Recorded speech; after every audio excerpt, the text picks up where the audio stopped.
बेटी है शादी कर दो। ये कहानी है रामपाल की, जिसका मानना था कि बेटियों की शादी उनके करियर से ज्यादा महत्वपूर्ण होता है। लेकिन कैसे उसकी बेटी उसके इस विचार को बदल देती है, आइए देखते हैं इस कहानी में। रामपाल की धर्मपत्नी कमला दौड़कर अपनी बेटी के पास आती है। बेटा, तेरे पिताजी घर आने वाले हैं।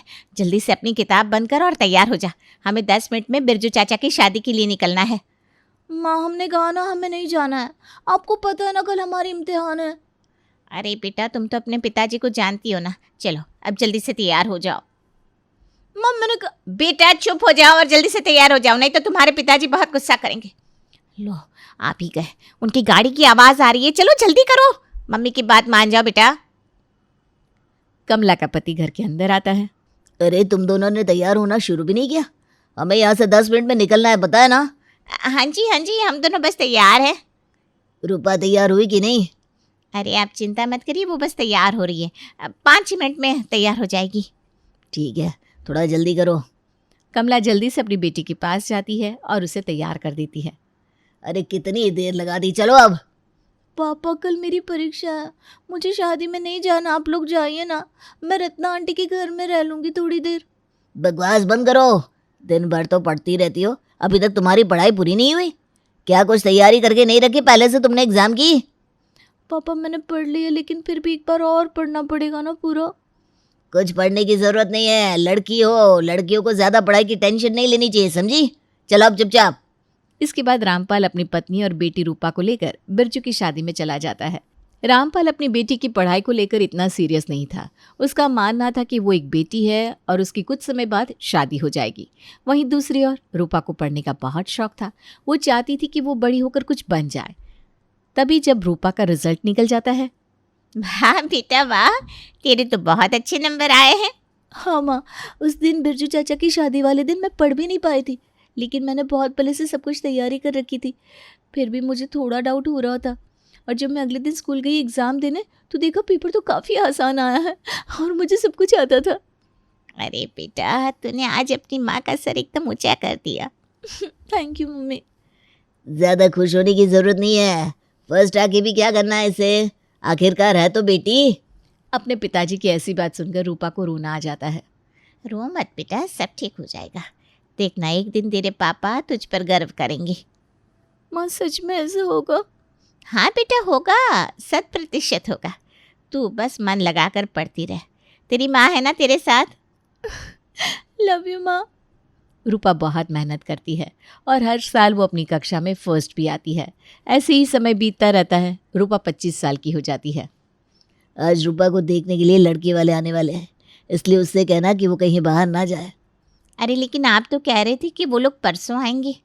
अरे लड़का परसों ही आने वाला था, लेकिन उसे आज शाम को ही कनाडा जाना है, अर्जेंट है, इसलिए वो कह रहा था कि वो दिन में ही आएगा।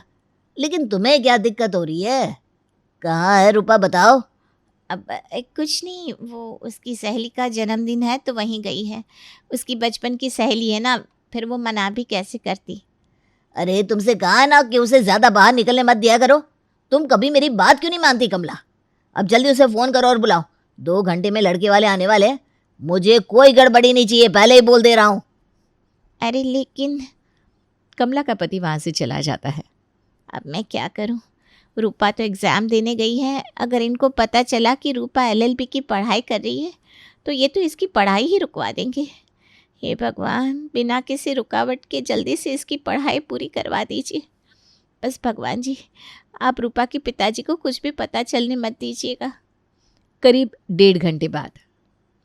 कमला, तुम कब से कह रही हो कि रूपा अभी आ रही है, अभी आ रही है? अरे अब तो 1.5 घंटा हो गया और अभी आधे घंटे में लड़के वाले भी आ जाएंगे। ये तुम दोनों माँ बेटी कर क्या रही हो? दिमाग ठिकाने है कि नहीं? वो बस आती ही होंगी। आप जानते हैं ना आजकल शहर में ट्रैफिक कितना ज़्यादा होता है। चुप रहो, आजकल कुछ ज़्यादा ही सपोर्ट कर रही हो उसे। कितनी बार कहा है कि उसे थोड़ा कंट्रोल में रखा करो, लेकिन तुम तो उसे बस छूट देती जा रही हो। देखो कितनी बिगड़ गई है, मेरी बात भी नहीं मान रही। उसे पता है मैं गुस्सा करूंगा, लेकिन तब भी वो देर में आ रही है। आप गुस्सा मत होइए, वो आती ही होगी। अगर वो नहीं आई तो तुम सोच लेना, अच्छा नहीं होगा आज। हे भगवान, आप तो मेरी मुसीबत बढ़ाए जा रहे हैं, कुछ तो करिए। तभी लड़के वाले भी आ जाते हैं। अरे ये लोग इतनी जल्दी आ गए, अब क्या होगा? अरे सत्यम बेटा, आओ आओ, आइए आइए आइए। लड़के वाले घर के अंदर आते हैं और सोफे पर बैठ जाते हैं। तभी करीब 15 मिनट बाद रूपा भी एग्जाम देकर घर आ जाती है। घर आते ही वो चुपचाप पीछे वाले रास्ते से अपने कमरे में चली जाती है। हे भगवान, आपका लाख लाख शुक्र है, रूपा सही समय पर आ गई, वरना आज न जाने क्या हो जाता। कुछ तो करना पड़ेगा, पापा ऐसे नहीं मानने वाले। दूसरी ओर, अच्छा बातें बातें तो होती रहेंगी, जल्दी से लड़की को बुलाइए अब। हाँ हाँ क्यों नहीं। कमला, रूपा बेटी को लेकर आओ। जी।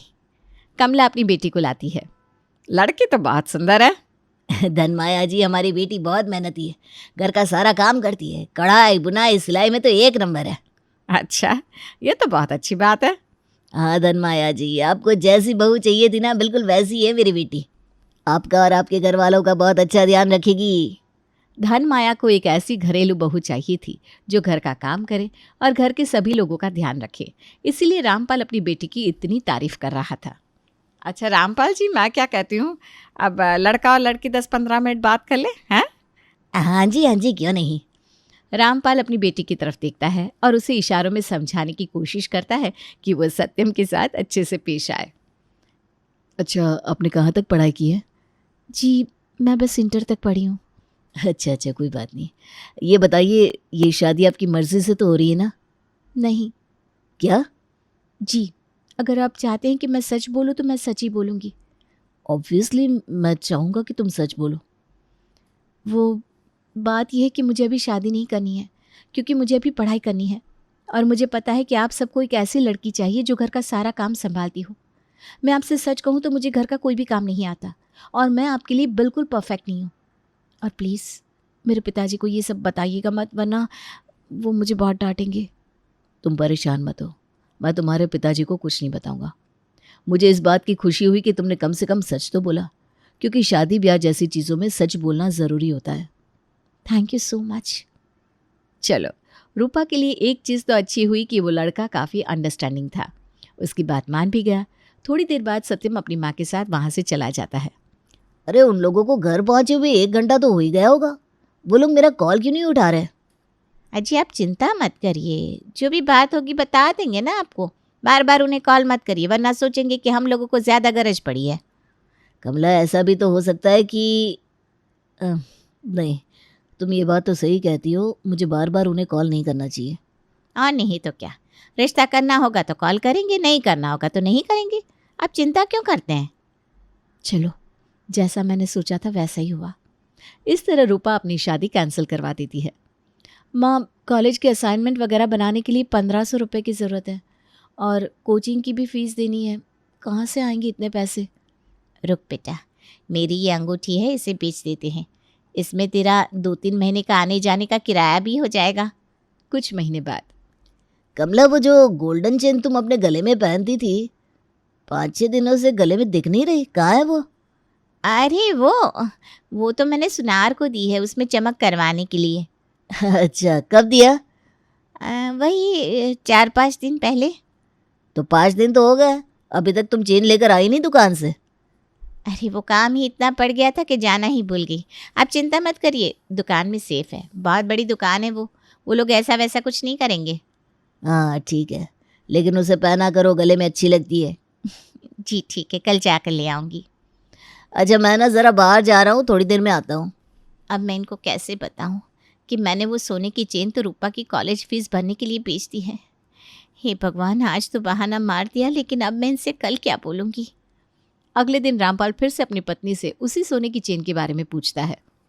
मुझे तो पहले ही शक हो रहा था कि तुमने वो चेन सुनार को नहीं दी है। अब बताओ वो चेन कहाँ है? मुझे पता है कुछ तो ऐसी बात है जो तुम मुझसे छुपा रही हो। नहीं जी, ऐसी कोई बात नहीं है जो मैंने आपसे छुपाई हो। मुझे सब पता चल चुका है। क्या? मुझे पता चल चुका है कि तुम्हारी बेटी LLB की पढ़ाई कर रही है और उसका 2nd ईयर शुरू हो गया है। हाँ, आपको पता चला कैसे? धीरज को जानती हो?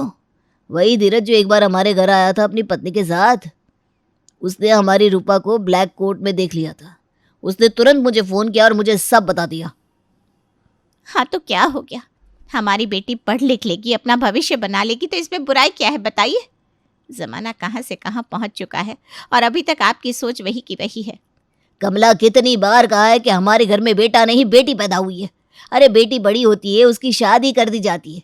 मुझे यहाँ उसकी शादी की टेंशन हो रही है और तुम बस उसकी पढ़ाई की चिंता कर रही हो। अरे हमारी बेटी इस साल 26 की हो जाएगी, कुछ ध्यान है कि नहीं? कहीं 30 पार कर गई तो लड़का मिलना मुश्किल हो जाएगा। आप उसके रिश्ते की चिंता मत कीजिए। हमारी बेटी इतनी काबिल बनेगी कि उसे किसी की ज़रूरत ही नहीं पड़ेगी। अरे अगर कोई अच्छा लड़का होगा तो उसे मिल ही जाएगा। ये सब तुम रूपा की बोली बोल रही हो, उसी ने तुम्हें पट्टी पढ़ाई है। देखिए, अब हमारी बच्ची बड़ी हो गई है, समझदार हो गई है, उसके भी कुछ फैसले हैं, कुछ ख्वाहिशें हैं, उसे पूरा करने दीजिए ना। मुझे अपनी बच्ची पर पूरा भरोसा है, वो कभी कुछ गलत नहीं करेगी। हाँ हाँ, बस हमेशा यही बोलती हो, कभी कुछ गलत नहीं करेगी। अरे बात को समझो, बाहर की दुनिया अच्छी नहीं है कमला। इसलिए कहता हूँ अपनी बेटी को घर में रखा करो और उसे सिखाओ कि शादी के बाद उसे अपने ससुराल में कैसे रहना है। अरे उसे घर के काम सिखाने की बजाय तुम उल्टा उसे पढ़ाई करने के लिए प्रोत्साहन दे रही हो। हाँ, दे रही हूँ, और एक माँ का यही फ़र्ज़ होता है। तो सुन लो, मैं इस घर का मुखिया हूँ, इसलिए मैं निर्णय लेता हूँ कि रूपा कल से कॉलेज नहीं जाएगी। तो फिर ठीक है, अगर आप उसे कॉलेज नहीं भेजेंगे तो आप हमसे रिश्ता ही तोड़ दीजिए। रह लेंगे हम कहीं भी अपनी बेटी के साथ। ज़्यादा से ज़्यादा क्या होगा, मर ही जाएंगे ना। कमला, क्या बोल रही हो तुम? जिद छोड़ दो और अपनी बेटी को समझाओ कि नहीं नहीं नहीं, मैं अपनी बेटी को कुछ नहीं समझाऊंगी। इस घर में अगर किसी को समझने की ज़रूरत है तो वो है आप। कमला रामपाल को धमकी देने लगती है, जिसके कारण रामपाल को अपनी पत्नी की बात माननी पड़ती है। अब कमला ऐसे ही अपनी बेटी को अच्छे से पढ़ाती रहती है। माँ, आखिरकार मैंने अपनी पढ़ाई पूरी कर ही ली। हाँ बेटा, मुझे तुझ पर बहुत गर्व है। ये सब तो ठीक है, अगले साल 30 की हो जाओगी। अब तो शादी की तैयारी शुरू करो। पिताजी, मैंने आपसे कहा था ना, मुझे अभी शादी नहीं करनी। फिर वही बात, एक तो तुम्हारे लिए तुम्हारी उम्र का कोई लड़का नहीं मिल रहा, ऊपर से तुम इतना भाव खा रही हो। अरे दुआ मनाओ कि तुम्हें जल्दी कोई अच्छा लड़का मिले। पिताजी, मैं इतनी पढ़ी लिखी लड़की हूँ, इतनी काबिल हूँ, क्या तब भी मैं लड़के वालों के सामने अपने रिश्ते के लिए गिड़गिड़ाऊं? अब तो आप शांत हो जाइए पिताजी। बकवास बंद करो, तुम्हारी उम्र ज्यादा हो गई है, इसलिए अब मैं तुम्हारी बिल्कुल नहीं सुनूंगा। पिताजी, मैंने कहा ना। अजी रहने दीजिए ना। तुम दोनों माँ बेटी का दिमाग खराब हो गया है। पिताजी, अब बस बहुत हुआ। आप इस तरह हम दोनों की बेइज्जती नहीं कर सकते। तो क्या मुझे जेल भिजवाओगी? सुनो कान खोल के, मैंने पंकज से बात कर ली है, उसके जानने में कोई लड़का है। मैंने उन्हीं लड़के वालों को तुम्हारी फोटो भेज दी है। अगर वो शादी के लिए हाँ कर देंगे तो तुम्हें यहीं शादी करनी पड़ेगी। बेटी हो, इस घर की इज्जत हो, चुपचाप शादी कर लो और जो नाटक करना वो अपने ससुराल में करना। पापा! रामपाल बिना कुछ बोले चला जाता है। शाम को लो देख लो कमला, लड़के वालों का क्या मैसेज है। लिखा है आपकी बेटी की उम्र ज्यादा है। अरे इन लोगों ने शादी के लिए मनाही कर दी है। रामपाल अपनी पत्नी को बहुत सुनाता है। रामपाल की इस आदत के कारण बेचारी कमला बहुत परेशान रहा करती थी। वहीं रूपा अपनी माँ को ऐसे परेशान देखकर बहुत दुखी होती थी। दिन बीतते रहते हैं और तभी एक दिन। अरे हरी, ये बता कि हमारी पुरानी जमीन का वो केस सॉल्व होगा कि नहीं? मैं तो पैसे देते देते थक गया हूँ, पता नहीं क्या होगा। अरे भैया आप चिंता मत करिए, हम है ना, हम ऐसा करते हैं कि कोई दूसरा लायर देख लेते हैं। अरे हरी, तुझे जो करना है कर, लेकिन थोड़ा जल्दी कर, नहीं तो वो ज़मीन हमारे हाथ से चली जाएगी और तुझे पता है कि उसकी कीमत कितनी है। हाँ भैया आप चिंता मत करो। रामपाल फोन रख देता है। पापा जी, आप चिंता मत करिए, आपकी वो पुरानी ज़मीन का केस मैं लड़ूंगी। अरे तुम लड़की हो, ये सब हैंडल नहीं कर पाओगी। ये क्या बोल रहे हैं आप? इसमें क्या लड़का और क्या लड़की? हमारी बेटी बहुत समझदार है, इसने इतनी मेहनत से ये डिग्री हासिल की है। अरे अपनी बेटी की काबिलियत पर तो भरोसा रखिए। नहीं। ठीक है पापा, एक शर्त रखते हैं, अगर मैं ये केस हार गई तो आप जिस लड़के से कहेंगे मैं उससे शादी कर लूँगी, बिल्कुल कुछ भी नहीं बोलूँगी। तो फिर ठीक है, वैसे भी मुझे तो पता ही है कि तुम ये केस हार जाओगी। ये कहकर रामपाल अपने कमरे में चला जाता है। वहीं रूपा अपने पापा की पुरानी ज़मीन के केस को सॉल्व करने की पूरी तैयारी कर लेती है और सारे सबूत जुटा लेती है। माँ, आप आशीर्वाद दीजिए कि मैं ये केस जीत जाऊँ। तेरी माँ का आशीर्वाद तेरे ऊपर हमेशा है बेटा। रूपा रोते हुए अपनी माँ को गले लगा लेती है।